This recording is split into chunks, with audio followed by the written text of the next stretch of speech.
자, 오늘 알아볼 창업 아이템, 떡의 변신은 무죄, 떡카페라고 하셨는데 자세하게 좀 설명 부탁드릴게요. 떡카페. 떡 혹시 좋아하세요? 엄청 좋아해요. 저는 별로예요. 아, 진짜요? 네. 아니, 제 주변에 보면 떡을 좀 좋아하는 사람은 술을 잘 못 마시더라고요. 정말로요? 술 잘 마시는 분들은 떡을 안 좋아해요. 왜냐면 이상하네요. 떡도 좋아하고 술도 좋아하는데요. 제가 술을 좋아하는데 떡을 안 좋아하거든요. 아, 정말요? 저는 술을 싫어하는데 떡을 좋아하거든요. 그렇구나. 저는 떡도 좋아하고 술도 좋아합니다. 다 잘 먹어요. 예. 죄송합니다. 왜 그런 말씀? 정희 씨 거기 있으니까 훨씬 예뻐 보여. 아, 정말로요? 감사합니다. 좋다. 이따 사인을 드릴게요. 자, 오늘 준비한 아이템 말씀해 주시죠. 예, 우리 샐러리맨 분들이 아침을 보통 대용으로 떡을 요즘 고르고 있는 모양입니다. 떡이 최근에 인기가 높아지고 있는데 아마 웰빙붐 타고 6, 7년 전부터 떡에 대한 관심이 높아진 것 같습니다. 일반인 또 창업자 다 관심이 높은데요. 네. 이 떡이 카페라는 그 키워드와 결합되면서 기존의 떡 전문점이 아닌 떡 카페, 그러니까 그 서구형 카페테리아 플러스 전통 음식의 만남, 곧 하이브리드 창업이라고 할 수 있습니다.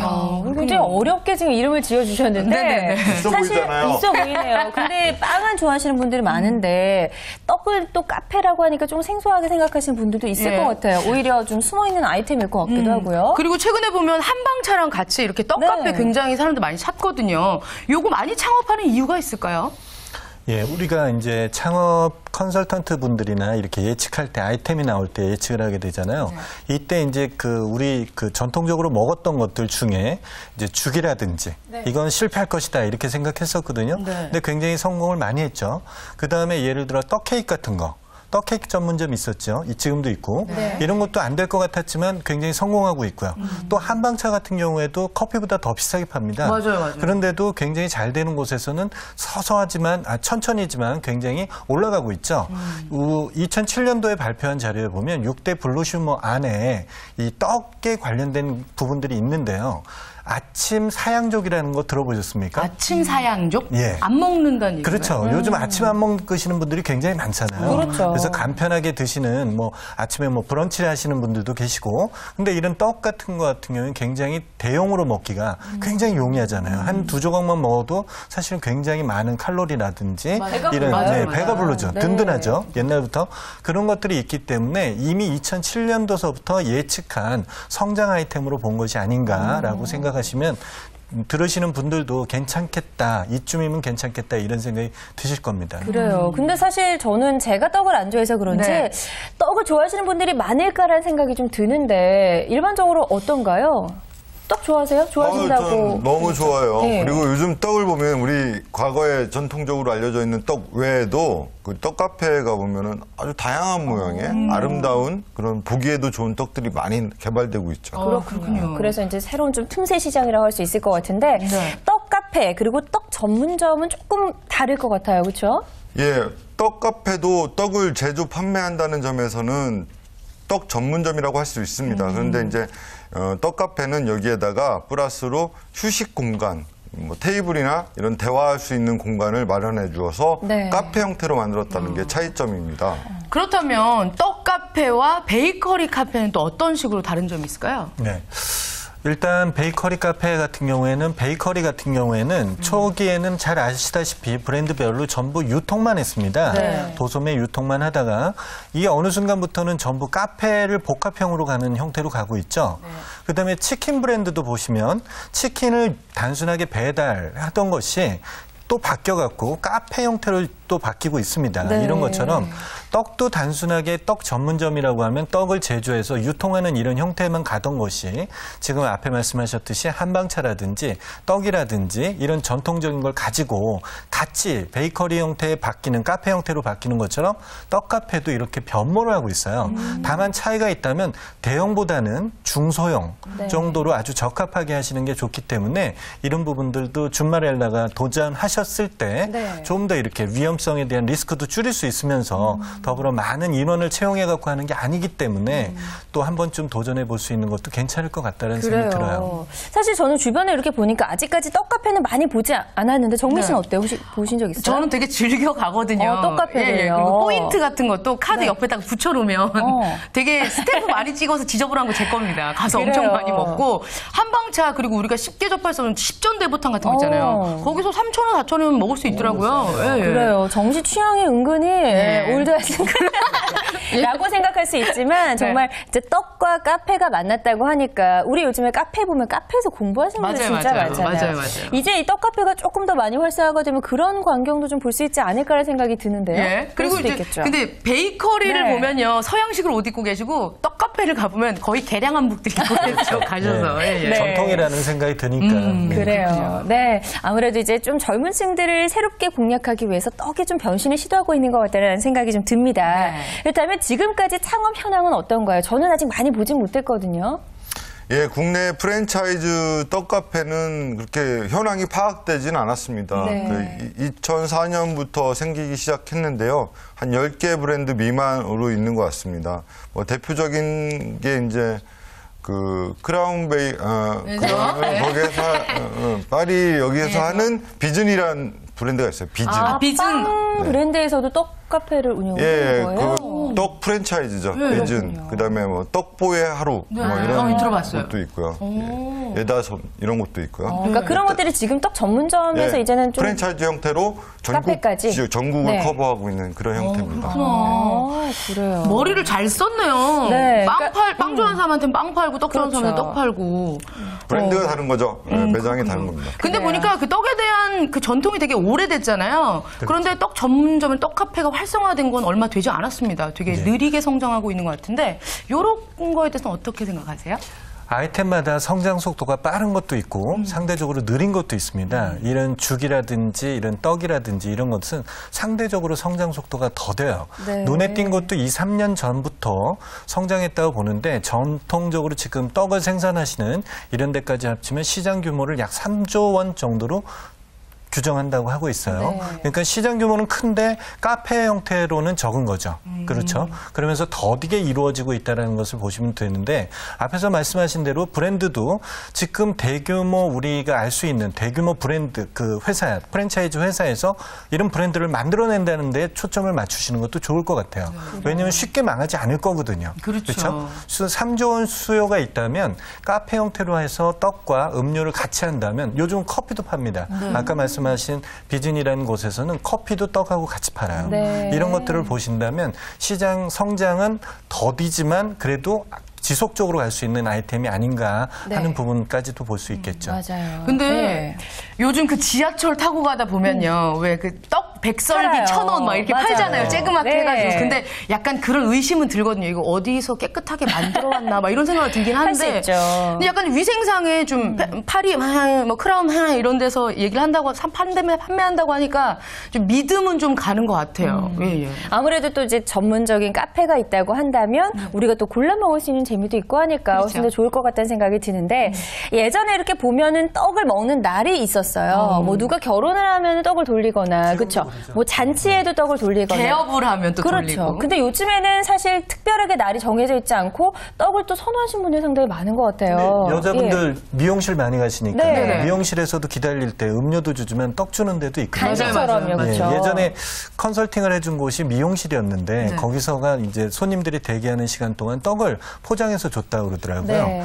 그래서 컨설팅이 끝나고 선물을 받았는데요. 웬만하면 전 떡을 그냥 다른 사람 주거든요. 근데 그 떡을 딱 보고 먹어보고 굉장히 맛있어서 맞아요. 직원들하고 나눠 먹었던 적이 있어요. 그래서 그러셨군요. 선입견이 좀 바뀐 적이 있었거든요. 네. 떡이 이렇게 많이 변모를 하더라는 거죠. 네. 그래서 최근 들어서 떡의 수요가 증가했다라는 이야기도 있는데 사실인가 보네요. 네, 말씀하신 20, 30대 여성분들이 떡을 좋아하는 것 같습니다. 네. 그래서 술 싫어하는 사람들이 떡 좋아하잖아요. 여성분들이 술 그렇게 좋아하지 않잖아요. 우리 예외인 분도 계시지만. 네, 그래서 맞습니다. 20, 여기 한분 계시고요. 30대 여성분들이 떡을 좋아하는 수요와 그다음에 깔끔한 카페테리어 같은 인테리어가 맞아 떨어지는 거죠. 네. 그런 분들이 이제 와서 보니까 우리가 알던 떡들이 아닌 좀 더 좀 퓨전 느낌의 다양한 떡들, 이를테면은 떡에다가 초콜릿도 입혀보고 또 떡에다 크림베리, 뭐 블루베리 같은 걸 입혀서 왠지 서양과 동양의 조화 같은 그런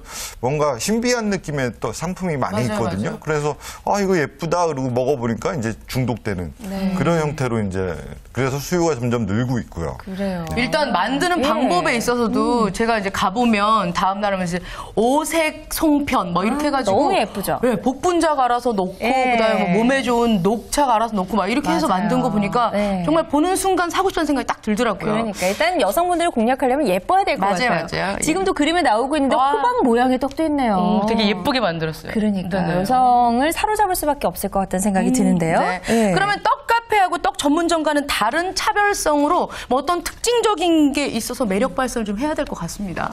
네. 떡 전문점이라고 하면 아까 말씀드린 영세 사업자들, 기존의 떡집이라고 얘기할 수 있겠죠. 이런 부분도 있지만 오늘 소개하는 떡카페 같은 경우에는 카페라는 것은 기본적으로 공간을 빌려주고 음료라든지 이런 것을 이용하게 돼 있잖아요. 그다음에 기존의 커피 전문점도 디저트 코너가 많이 늘어나고 있지 않습니까? 네. 어떤 식사 대용이라든지 이런 부분이 많이 들어가게 되는데 떡카페는 이런 점이 아주 충족하게 잘 돼 있는 것 같아요. 앞에서 말씀드린 오색떡이라든지 다 여러 가지 그 재료, 좋은 재료를 이용해서 만든 그런 어떤 떡이라든지 이렇게 해서 젊은 사람들 어떤 취향을 맞출 수 있는 부분들이 충분히 되는 것 같습니다. 거기에 음료까지 같이 맞닥뜨려 주니까 카페 형태로 이루어졌을 때 기존의 커피 전문점에서 못 느끼던 그런 분위기까지도 느낄 수 있다는 게 더 좋은 것 같아요. 언밸런스에서 안 맞을 것 같은데 상대적으로 강남 같은 데 떡카페 가보시면 젊은 사람들이 굉장히 많이 있습니다. 이런 점을 보시면 꼭 그게 지역이 어디다라고 딱 정하실 때 어떤 형태로 하면 좋을 것인지를 생각해 보시면서 창업에 임하시는 것도 좋을 것 같습니다. 그래요. 오히려 좀 서로 다른 것들이 만나서 오묘하게 언밸런스한 매력을 발산했을 때 우리가 진짜 매력적이다라고 느낀다고 해요, 실제로도. 왜 우리나라는 코코넛이 나는 나라가 아니잖아요. 그렇죠. 그런데 어떤 그 찹쌀떡이나 이런 데 위에 코코넛 가루가 이렇게 올라가 있는데 너무 맛있더라고요. 또 씹는 맛이 예, 또 예. 다르니까요. 예. 서진 씨랑 저랑도 좀 오묘하게 어울리잖아요. 그 내일부터 이 자리에 한번. 알겠습니다. 자, 어쨌든 떡 카페를 운영하려면 네. 사실 우리가 좀 떡을 좋아하기도 해야 되지만 떡을 좀 만들 줄 알아야 되지 않을까라는 생각이 드는데 떡 만드는 게 사실 보통 일이 아니라고 들었거든요. 맞아요. 물론입니다. 떡을 잘 만들어야지 떡 카페를 할 수 있겠죠. 하지만 프랜차이즈를 하게 되면은 그렇게 큰 기술이 요하지 않습니다. 네. 뭐 시루를 쪄내는 정도의 기술만 갖추고 있으면 된다고 볼 수 있는데요. 그러니까 이제 그 약과 같은 완제품은 네. 그대로 공급이 되고 케이크나 이제 찰떡 종류는 반제품으로 공급이 되거든요. 그것만 약간 쪄내면 되기 때문에 큰 기술 필요하지 않습니다. 그래요. 예, 독립 창업일 경우에는 좀 의미가 다르죠. 그렇군요. 우리 준마렐라분도 찌는 거 뭐 이거 일성공부 예, 많이 예. 하시는 거 아닌가요? 잘하실 수 있을 거라는 생각이 드는데요. 행주도 잘 찌시잖아요. 만두 먹을 때처럼 이렇게 밑에 채반 갖다 놓고 맞아요. 찌면 되실 것 같습니다. 일단은 그럼 뭐 기술이 없어도 프랜차이즈를 같이 오픈하고 싶으면 그런 기술에 대한 구애는 받지 않는 거군요. 네. 예, 그렇다면 그 프랜차이즈를 할 때 우리가 좀 선별해서 생각해봐야 될 거, 따져봐야 될 건 어떤 게 있을까요? 이제 뭐 매주 월요일에 이렇게 창업을 하다 보니까 네. 이제 웬만치 들어서는 다 아실 것 같습니다. 네. 빵집 창업을 하셔도 빵 기술을 배워야 되고 떡집 창업을 해도 암만 편하다고 그래도 떡에 대한 기본 지식이나 기술은 배워야 되는 부분이 맞을 것 같습니다. 맞아요. 프랜차이즈 본사에서는 어떤 기본적으로 떡이라는 게 쉽게 상할 수 있다라는 단점이 있기 때문에 그렇다고 방부제를 넣을 수는 없잖아요. 그렇죠? 그러다 보니까 유통 시스템이라든지 떡도 기존에 우리가 알고 있는 그런 기존 떡에서 고객이 유추하지 못하는 아주 기능성 있는 거나 시각적이나 미각적으로 앞서갈 수 있는 이런 디자인들을 해내는 이런 제조 기술에 대한 부분이라든지 다양한 부분들이 존재하고 있습니다. 그래서 한식 전통에서 볼 수 있는 약과라든지 한과라든지 떡이라든지 이런 여러 가지 지금 보이시는 대로 이쁘다. 굉장히 이쁘잖아요. 네. 사실 너무 저도 처음 보기에 지금도 나오고 저거 있는데 먹을 수 있을까요? 아까워서. 그렇죠. 네. 우리가 커피 전문점 가서 케이크라든지 이런 거 와플 이런 데도 무인금만 눈이 갔었는데 떡 전문점에 한번 가서 아까 말씀하신 십전대보탕에 저런 떡 딱 해갖고 해놓으면 안 맞을 것 같은데 굉장히 잘 맞고 굉장히 기분이 좋아진다는 느낌이 들 거예요. 네. 이런 것들을 프랜차이즈 본사에서 마케팅이라든지 이런 전반적인 것들을 다 지원해주기 있기 때문에 내가 저걸 못하니까 난 손재주가 없으니까 이렇게 네. 생각해서 도전을 미리 포기하시기보다는 한번 좀 관심 가져보는 것도 굉장히 좋을 듯합니다. 네. 아무래도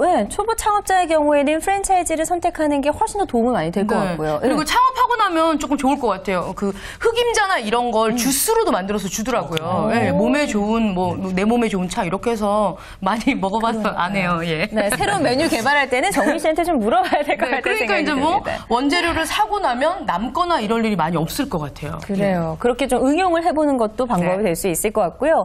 그래도 아무래도 이제 독립적으로 창업을 할 경우에는 떡 제조 기술 같은 경우는 조금 필수적이라고 할 수가 있겠죠. 네. 기술이 곧 돈이죠. 네. 네. 우리 떡카페 생각하면 떡이 중요할 것 같아요. 거기서 파는 커피나 음료가 중요할 것 같아요. 떡이 중요하죠. 당연합니다. 떡이 중요하고. 네. 근데 그냥 일반적으로 우리가 아는 흔한 떡을 내놓으면 전통 찻집하고 뭐가 달라요. 그러니까 차별화해야 되는데 그래서 여러 가지 그 새로운 떡을 개발하는 시도를 해야 돼요. 네. 그리고 또 예쁘게 만드는 법도 배워야 되고. 그렇죠. 독립 창업을 할 경우에는 철저히 이 교육을 받아서 그리고 또 크리에이티브하게 내가 뭔가 새로운 걸 만드는 걸 좋아하는 분이 창업을 해야 됩니다. 네. 예. 그러면 일단 우리가 독립 창업의 경우 우리가 이제 직접 떡을 만드는 법을 배워야 하는데 그쵸. 날 잡아서 맨날 한국민속촌 가서 떡 매지 배울 수 없는 거 아닙니까? 이거 어디 가서 배우죠? 어디 가서 배우죠? 그렇죠. 프랜차이즈 같은 경우에는 결정하시고 계약을 하시면 본사의 교육 시스템 매뉴얼에 따라서 그걸 따라가시면 되는 거고요. 네. 그다음에 이제 그렇지 않은 분, 독립 창업을 하신다 이렇게 생각하시면 정부에서 지원하는 부분들이 있습니다. 기본적으로 직업 전문 학교에서 떡을 가르치는 경우도 있고요. 떡 전문 창업 학원도 요즘은 생겼어요. 그래서 거기서 배울 수도 있고요. 또한 국비를 무료로 지원해주면서 하는 부분들이 있죠. 성공 창업 패키지라고 소상공인진흥원에서 하는 창업 프로그램이 있습니다. 거기에도 떡 창업에 관련된 프로그램들을 진행하고 있는 것들이 있습니다. 네. 그렇기 때문에 그런 것을 이용해 보시면 좋고요.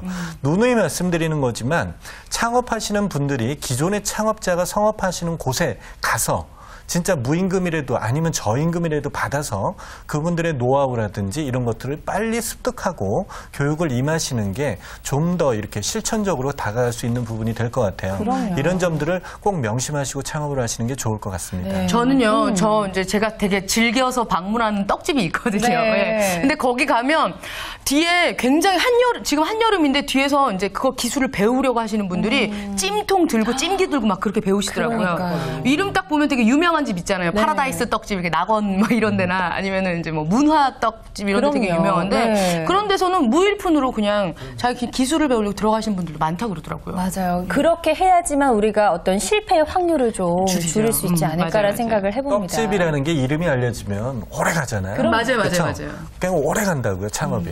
네. 그러니까 그렇게라도 배워두는 게 좋죠. 그래요. 자, 이렇게 해서 이제 준마렐라에게 정말 적합한 떡 카페를 지금 계속 소개를 해주고 계십니다. 네네네. 근데 우리 준마렐라 분들은 창업할 때 있어서 또 중요한 것 중에 하나가 창업 비용이에요. 이게 또 너무 크게 할 수가 없잖아요. 그렇죠? 창업 비용은 어느 정도로 예상하면 될까요? 66m 제곱. 네. 그게 어느 정도 되는 거죠? 한 20평 정도 되나요? 네, 정확합니다. 20평 기준으로 했을 때 7천만 원에서 1억 5천만 원 정도. 네. 이거는 이제 이제 그 임대료를 점포 임대료를 빼고 하는 겁니다. 여기에 설비 비용, 인테리어, 기타, 프랜차이즈 가맹비까지 네네. 포함해서 예상한 금액입니다. 그래요. 7천만 원에서 1억 5천만 원 그 정도. 정도면은 가능합니다. 네, 보통 우리가 카페 오픈하는 것과 비교했을 때는 어떨까요? 카페보다는 조금 저렴할까요? 비슷비슷하다고 봐야죠. 예. 네. 요즘에 보면 그 떡집도 되게 인테리어가 되게 아름다워요. 되게 그럼요. 예쁘고 고풍스럽고 네. 어디 딱 보면 이제 창호지 붙어 있는 문대기 하나 딱 붙여놓고 되게 멋있더라고요. 예. 그러면 우리가 6천에서 한 1억 정도 투자를 해서 네. 요거를 이제 창업을 했어요. 얼마 정도 한 달에 얼마 정도 만질 수 있을까요? 네. 참 참 어려운 얘기 매번 하는 때지만 창업 비용이 차별화돼서 들어가는 것처럼 수익도 차별화돼서 나올 수가 있는 부분인데요. 월 평균 매출을 3천에서 6천 정도 보시면 될 것 같고요. 프랜차이즈 같은 경우에 순수익률 기본을 40% 정도로 바라본다고 합니다. 네. 그런데 이게 위치나 입지, 조건에 따라서 다 달라질 수가 있어요. 그렇죠. 그렇기 때문에 어떤 인건비라든지 관리비라든지 그다음에 임대료라든지 여러 가지 공과자비를 제하고 났을 때 순수익은 500에서 1,000만 원 정도 기대하는 게 바람직하지 않을까 네. 이런 생각이 드네요. 그래요. 그래도 어느 정도 좀 자리 잡는 데까지도 조금 시간이 필요하겠죠. 그렇죠, 맞습니다. 네. 그리고 요즘 보면 그 돌잔치 끝나고 나면 아까 말씀하셨다시피 답례품으로 맞아요. 이렇게 선물로 주시는 분들도 계시고 네. 뭐 이제 케이크나 이런 것도 어르신들 섬기시는 분들은 떡 케이크 많이 마련하시잖아요. 맞아요. 예. 네, 그래서 충분히 저는 승산이 있다라는 생각이 드는데 네. 아까 강남역 얘기도 하셨어요. 오히려 강남역에 떡카페가 참 잘 되고 있다라고 말씀하셨는데 그러면 상권을 정할 때 우리가 어디에 좀 중점을 둬야 입지. 될까요? 네. 예, 아유, 질문이 찰져요. 떡 얘기하니까요? 쫀득쫀득해. 아, 그렇군요. 예, 좋습니다. 예, 입지 중요합니다. 특히 떡카페 입지 상당히 중요합니다. 예. 대중적인 시장성과 그다음에 카페의 속성을 잘 겸비한 곳을 찾아야 되는데요. 그러니까 중심 상권에 아주 유동인구가 많은 지역의 이면도로 정도 좋을 것 같고요. 1층이어야 잘 될 네. 것 같습니다. 고급 아파트 단지나 또 아니면은 그 버스 정류장이 있어서 사람이 많이 오가는 곳도 좋은 장소라고 볼 수 있습니다. 그렇군요. 예. 그런데 그 입지에 따라서 판매 전략이 달라지나요? 그래야 되지 당연히 않을까요? 아무래도? 달라질 수밖에 예. 없죠. 주택가라든지 이런 데 입지한 곳 같은 경우에는 당연히 나가는 용도가 다르겠죠. 그래서 주택가에 밀집한 곳에서는 유치원이나 학교 이런 데 어떤 행사가 있을 때 이런 것을 좀 집중적으로 이렇게 마케팅에 활용해 보시는 게 좋을 네. 것 같고요. 단체 주문 쪽으로. 네, 오피스가 중에서도 이 금융업들이 많이 밀려 있는데 몰려 있는 데들이 있습니다. 이런 데는 상대적으로 금융업에 종사하시는 분들이 행사들이 많잖아요. 네. 뭐 승진을 했다든지, 맞아요. 애를 낳았다든지, 결혼을 했다든지.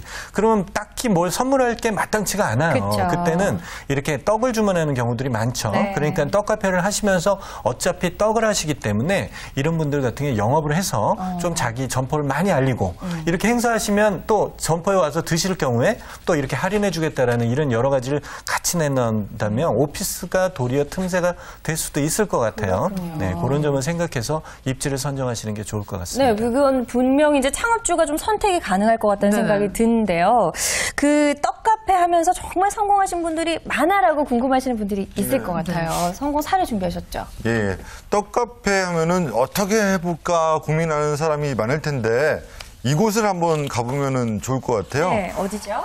합이라는 곳인데 합이어서 처음 들어봐요. 원래 인사동에 있다가 예, 네. 그 이태원의 그 하얏트 호텔 골목에 또 위치해 있다가 지금 청담동으로 옮긴 사례입니다. 이게 프랜차이즈는 아닌 거죠? 그렇죠. 이게 이제 개인이 하는 떡 카페인데 셰프가 이제 떡 전문 셰프가 네. 운영을 하는 거죠.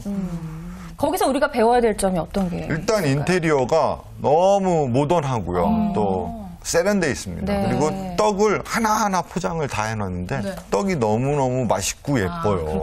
그래서 거기에 한번 간 사람들은 반하지 않을 수 없다는 네, 거죠. 일단 뭐 창업을 해서 성공적으로 운영이 되고 있는 곳을 다녀와서 우리가 또 거기서 성공 전략을 파헤쳐보는 것도 네, 그렇죠. 큰 도움이 될 것 같습니다. 그리고 자, 개인이 네. 차렸는데 그렇게 장사가 잘 된다는 거는 네. 연구해볼 필요가 있네요. 네. 자, 그럼 끝으로 우리 주말엘라 분들, 이 떡카페를 준비하고 싶은 주말엘라 분들께 조언을 해주신다면 어떤 게 있을까요? 짧게 한마디씩 부탁드릴게요.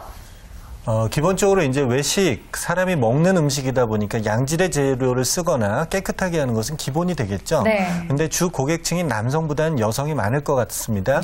그러니까 20에서 50대 정도의 여성을 주 타겟으로 해서 어떻게 공략할지를 집중적으로 생각해 보시는 게 좋을 것 같아요. 네. 인테리어라든지 이런 거는 당연히 그런 소비층을 겨냥한다면 맞아떨어져야 될 부분이니까 이런 점도 빼먹지 마시고 네. 검토해 보시는 게 좋을 것 같네요. 우리 기자님도 한마디 해주신다면요. 예, 떡카페 경쟁 상대는 네. 떡 전문점이 아니라 베이커리 카페입니다. 일단 적을 알고 나를 알아야겠죠?